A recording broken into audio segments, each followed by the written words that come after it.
Thank you, Senator Welch. Senator Grassley. Yeah.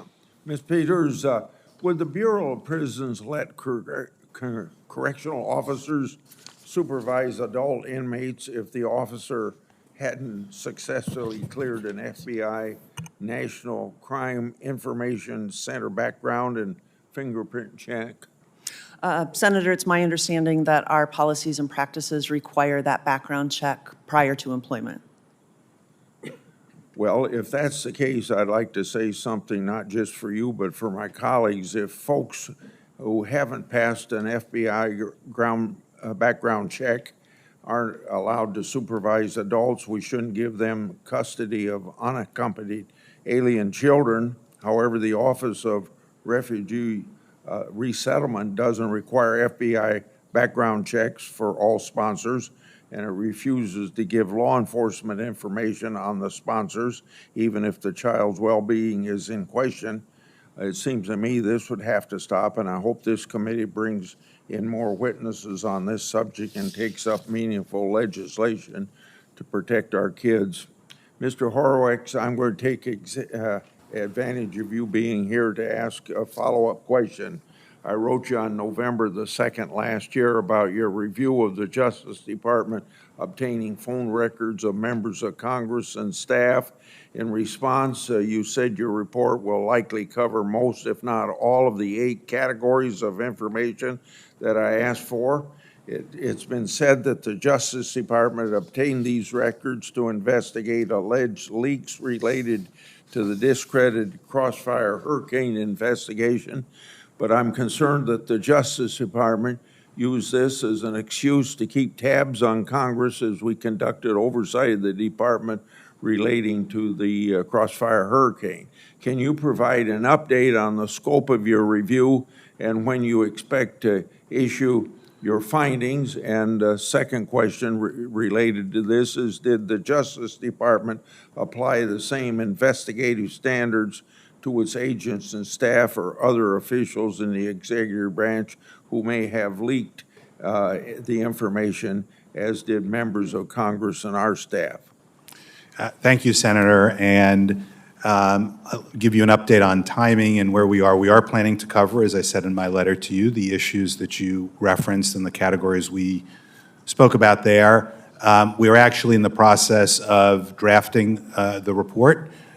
So we will hopefully be able to get out in a reasonable amount of time. I will just add, because so much of these issues to cover highly classified information, as you know from our prior reviews, we have to go through the department and the various intelligence community processes to get it to the point where we can issue it. So I always put that caveat on any reports we have that involve classified information. But we are working to get it done. We've made good progress. And the second question you raised, the issue you addressed, is one that we're also assessing. They do exactly the same thing for their own staff as That's one of the issues we're assessing, and we will report on that, Senator. Okay. Director Peters, in February 2024, Justice Department's Inspector General report on deaths in the Bureau of Prisons facilities found the FCC Hazelton had 14 deaths from 2014 to 2021. Last year, September 12th, 23, I, along with Chairman Durbin, Senators Manchin and Capito, wrote to you about additional allegations of serious misconduct occurring at FCC Hazelton. Some of the allegations include prison staff falsifying records involving releasing the wrong inmate, prison escapes, inmate medical assessment, time attendance sheets, and staff's physical assaulting inmates. So do you've yet to respond to our letter. Why not? And what are you doing to straighten out the significant problems at Hazelton that we brought to your attention? Thank you, Senator. Well, we take all of those allegations very seriously, and when we learn that someone has not done the job that we've required of them, we investigate it and hold them accountable. Hazelton, like many of our institutions, is suffering from a lack of staffing. We are having difficulty recruiting and retaining there. One of the things that we have done recently is we've actually closed down a unit in order to deploy staff to the rest of the institution.